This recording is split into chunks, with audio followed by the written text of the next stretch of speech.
All right, I think we're here now. You here? We're here. Good.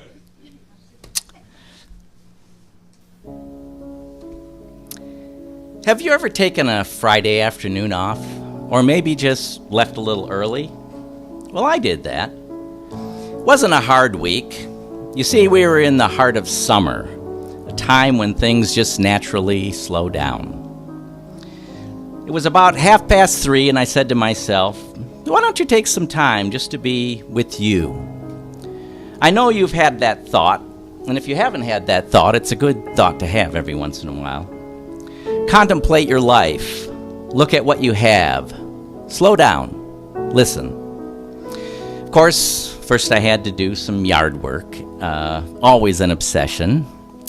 Not too much, just pulling some weeds and checking the garden. Have you ever seen a writing spider? I have one in my garden coming off a pepper plant, hanging to a marigold or two.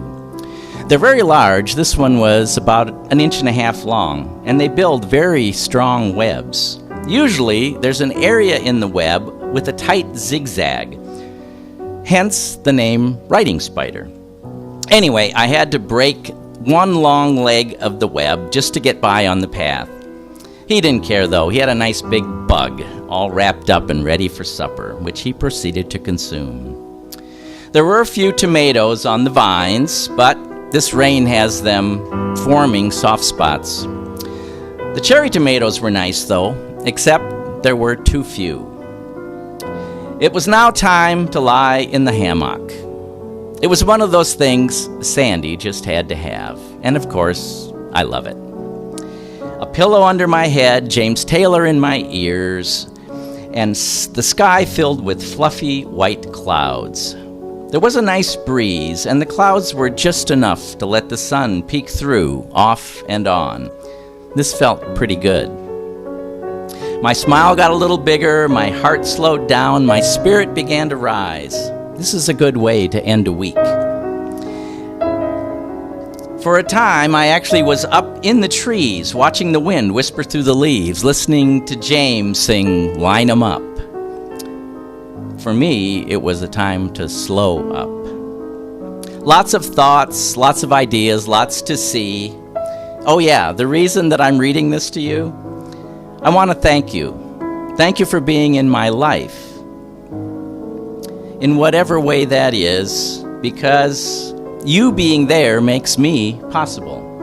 That's right, you being there makes me possible. I'm aware of how blessed my life is and how much my life is an adventure. But in every aspect, there you are. Each one of you plays a part in why I am so happy and why I am so blessed.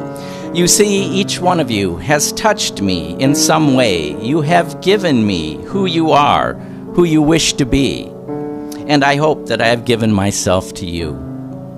You see, it is in our interaction that life happens, ideas flourish, contact is made, worlds are created. I look forward to our next interaction, and I promise to take time for myself next week, too. How about you?